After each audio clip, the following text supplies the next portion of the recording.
Welcome back to the final segment of the Leaders' Debate presented by the Jamaica Debates Commission. We invite you, the public, to send us your questions via direct message on Instagram, Facebook, and TikTok to Jamaica Debates.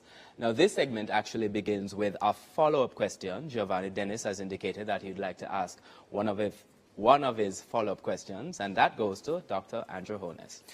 Dr. Holness, on the matter of your government's hostility towards accountability institutions, in a world where journalists reporting on the conflict in Gaza are being murdered, the constant attacks on the press in Jamaica by both political parties undermine press freedom and has been reflected in Jamaica's slippage on the World Press Freedom Index. We have just seen the release of the names of journalists that both political parties objected to participating in the national debates. Why do both parties continue to undermine press freedom and put journalists in danger? To be clear, my political party does not undermine press freedom. To be clear, my political party did not object. The objections came from the PNP. And historically, it is the PNP that has been vociferous, including attacking a particular radio station. I personally have stayed away from any negative commentary about any journalists. Journalists are important, and I support strong journalism. And I want to make that absolutely clear. In the time I have, I will rebut. I am in no way associated with the head of the FID. My understanding is that the head of the FID is a friend of the leader of the opposition. Thank you, Dr. Holness. Mr. Golding has the opportunity to respond. Press freedom is a fundamental pillar on which democracy is based, and I and my party fully support press freedom.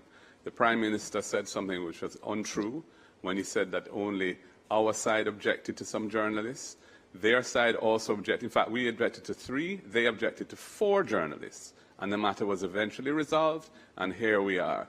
And the truth is that some journalists in the country are not as independent as others, are not as professional as others, and it is quite legitimate to criticize persons who you don't feel are living up to the standards of their profession. But we would never do anything to threaten or undermine press freedom, or indeed to make any journalist feel unsafe. And if it ever happens, we'll take out whatever it needs to stop it happening. Thank you, Mr. Golding. Our next question is from Dion Jacksmiller, and it goes to Mr. Golding. Mr. Golding, Coswell Barnett is a blind Jamaican who is also a very experienced and very qualified teacher, but who was out of a job for 4 years now. Your manifesto promises to protect the right of persons with disabilities. Those Jamaicans are disproportionately affected by poverty. Vision 2030 says that governments haven't been living up to a recommendation to reserve a percentage of public sector jobs for persons with disabilities. That would have helped people like Mr. Barnett and others like him. Would a PNP government implement such a recommendation? Thank you for that question, Dion. I come from a family that has delivered transformational national service to the country, in particular in the area of persons with disabilities. My father was the first orthopedic surgeon in Jamaica, and he established what was then the Polio Center, became the Mona Rehabilitation Center. And when he died in 1996, it was named after him. It's now called the Sir John Golding Rehab Center. He also established the Hope Valley Experimental School, a school for integrated education for able-bodied and children with disabilities. 2 parliamentarians went to that school, and he established the National Road Safety Council because of his awareness of the fact that many people who end up with disabilities is as a result of road traffic accidents. I am and we are very committed to implementing the UN Convention for the Persons with Disabilities, which Jamaica was the first country in the hemisphere to sign. And we are the ones who passed the Disabilities Act, brought it to Parliament.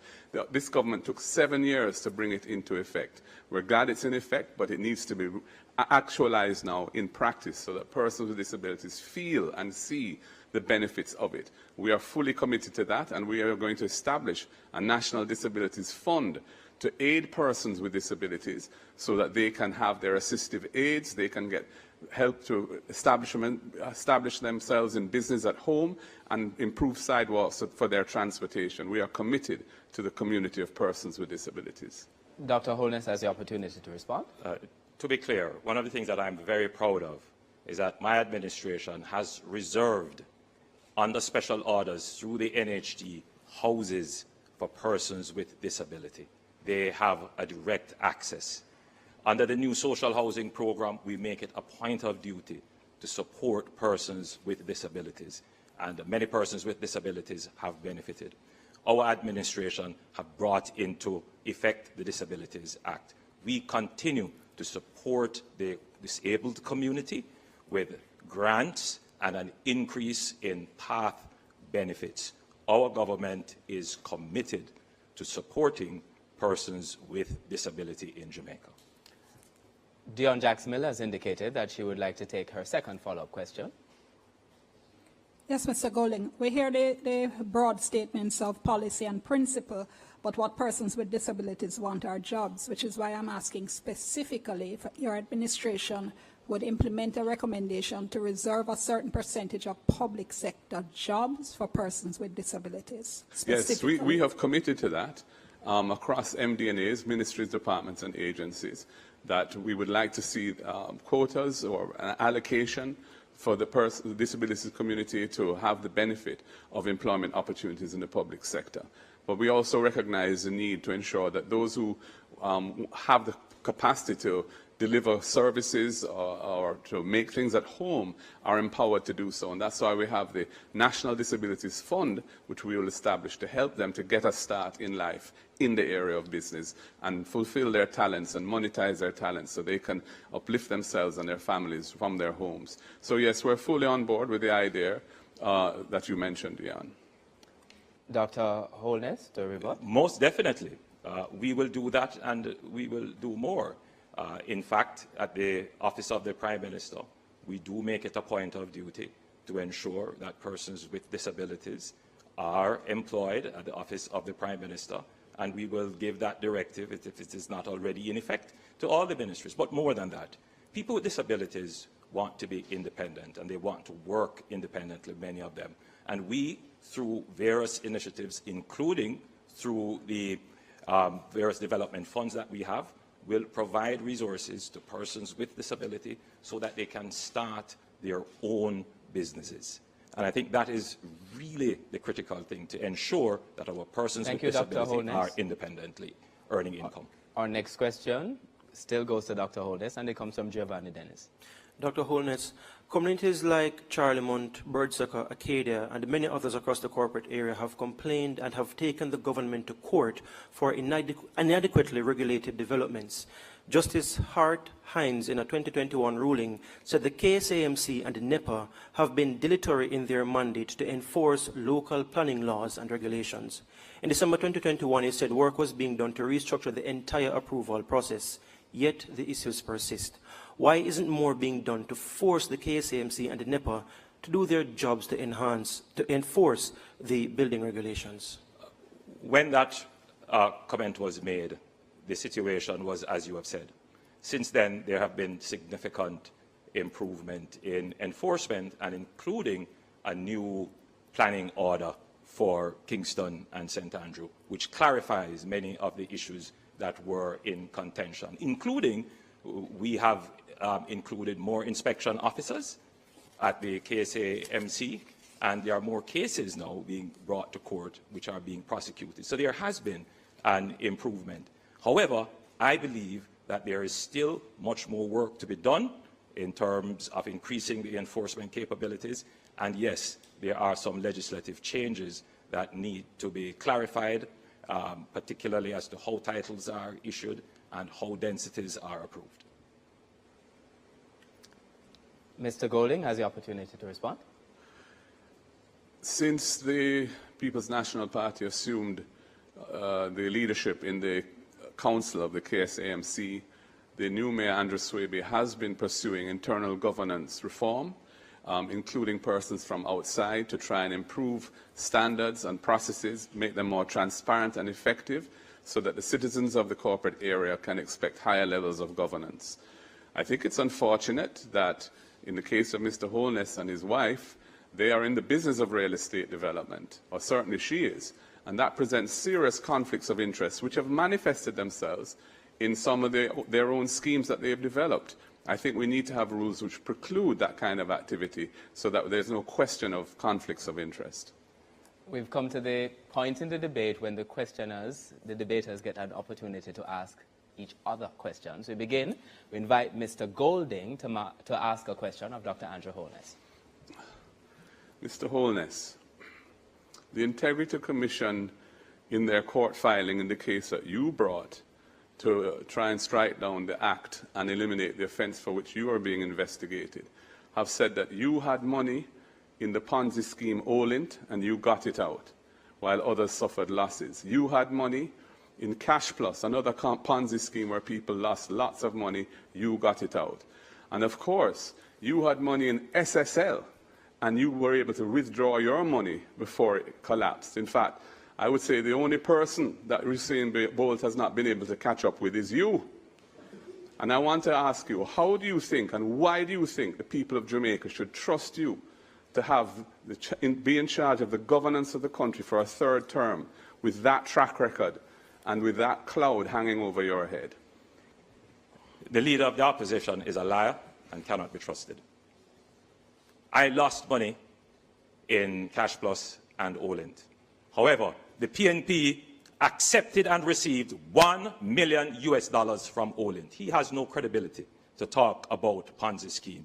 They benefited from the Ponzi scheme to fund their election campaign. He questions my wife's integrity about development. My wife and my family are hard-working Jamaicans. We started off with taxes like many other Jamaicans, and I have worked hard. He has sought to weaponize that. But the people who receive me when I go into the country, they say, Andrew, don't worry. No weapon formed against you shall prosper. Mr. Golding, your rebuttal. I made the point that for the Prime Minister and his wife to be in the real estate business when so many of the agencies of government which regulate that business fall under his Ministry of Economic Development and Job Creation creates the possibilities for conflicts of interest, and I stick by that position. We now invite Dr. Andrew Holness to ask a question of Mr. Mark Golding. The leader of the opposition speaks about integrity and trust. He was an advisor to a former Minister of Finance that put in place a policy of high interest rate, for which he acted as a broker for the government to invest loans and bonds for which he received a commission of high interest rate, to the point where one of his members described this as the greatest transfer of wealth from the poor to the rich. He, the Topanaris lawyer, has made billions of this, yet he does not disclose this in his integrity report. In fact, he doesn't even have a house in Jamaica. How can we believe you? And do you have assets in overseas companies for which you have not disclosed? I've disclosed all my assets, and that's why my Integrity Commission declarations are certified. Your allegations are scurrilous and false. You made reference to DB&G, although you didn't call the name. DB&G was established in 1992 as an investment firm by 3 young Jamaican entrepreneurs. When the financial sector meltdown occurred some years later, and FinSAC was established as a response to try and protect the savers of this country so they didn't lose their money in their deposits in the banking system and their pensions and so on, DB&G, like other financial firms at the time, had to navigate that carefully to survive. We eventually were approached by a leading international bank, Scotiabank, who did a thorough due diligence on the company. It's a listed company. We were a listed company from inception. Our audited financial statements are public. Our quarterly financial statements are public. They looked at us inside out and upside down, found nothing, absolutely nothing untoward, and they bought the company. And we have nothing to hide on when it comes to DB&G. I would say, why is your government, having spent $200 million on this Commission of Inquiry into FinSAC, hiding the FinSAC report? Is it because you and your wife bought a house from somebody who had been FinSAC'd? You're a hypocrite, Andrew Holness, to be accusing me of anything in relation to FinSAC when you have been a direct beneficiary of the losses of somebody who was FinSac, who lost their Thank home you, Mr. because Golding. of FinSac. Again, Mr. you Golding. go to attacking my wife when you, according to the Contractor General's report, benefited from a sweetheart deal that was irregular. You benefited off the backs of the Jamaican people in creating your wealth. You were a connected party with the then Minister of Finance, and you advised and created the FinSac debacle with high interest rate. You benefited from FinSac. I did not purchase a FinSac house. I bought a house on the open market. And again, you come with weaponized lies. Your lies will not work. We now go to closing statements. Now, based on the earlier coin toss, Mr. Mark Golding of the PNP will go first. The general election next week, Wednesday, presents a historic opportunity for the people of Jamaica. After 13.5 years of belt-tightening and austerity, we are finally in a situation where the debt-to-GDP ratio has achieved, or is on the cusp of achieving, the 60%, which was written into the fiscal rules by Portia Simpson Miller. That means that the fiscal rules and prudent economic management can change gear and look at how we can grow the economy and build a society with a better quality of life for all. We see some serious issues that need to be addressed. 700,000 Jamaicans or thereabouts live on public land, lands where they've built their homes, but they don't have titles. The colonial era law set the period as 60 years of occupation before they can get ownership. We are going to reduce that to 25 years. We're going to give them titles. And that is going to unlock over $1 trillion of wealth, which is now sealed up and quarantined in the old colonial era law that is still on the books. That is why also we're increasing the threshold to 3.5 million, so working families who are struggling to make ends meet can get a little break so they can live a better life. It's why we're going to be removing the tax from the overtime pay of workers earning up to $6 million, so they can make it easier in life as well. And when I govern the country as Prime Minister to serve you, I will ensure that accountability and transparency are at the center of what we do, and any hanky-panky, any violation of the public trust will be met with the full force of the law with no protection from me. And that is a huge difference between the government I will lead and the government of Andrew Holness. That is why I'm asking you, on Election Day, next Wednesday, vote for the People's National Party, put your ex beside the head, time come for a better life. We now invite Dr. Andrew Holness of the JLP to go ahead with your closing statement. The administration that I lead on your behalf has cut the debt in half. We have created 280,000 new jobs, brought in 85,000 persons into the labor force. We have tripled the minimum wage. We have cut murders by 55% over the last 3 years. You have had no new taxes to worry about. This administration has taken on the previously thought of impossible to solve problems, and we have solved them. We are an administration of performance.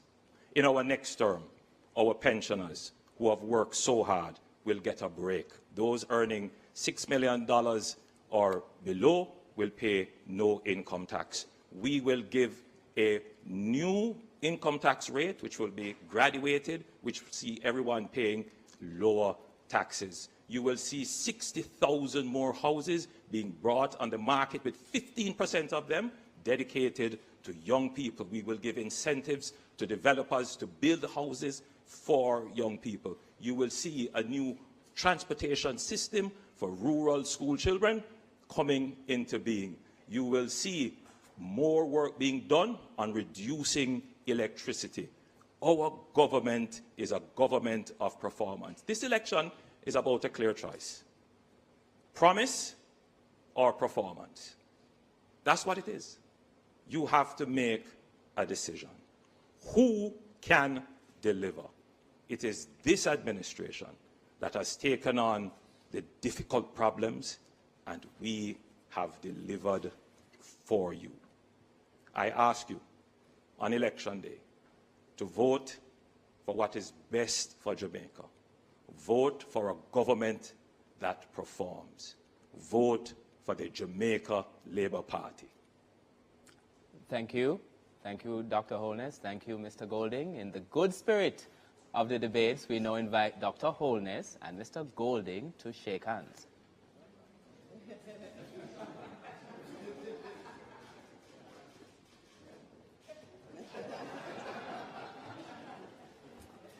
And now we can breathe. That concludes the leadership debate between party leader Dr. Andrew Holness, representing the Jamaica Labour Party, and party leader Mr. Mark Golding, representing the People's National Party. Our sincere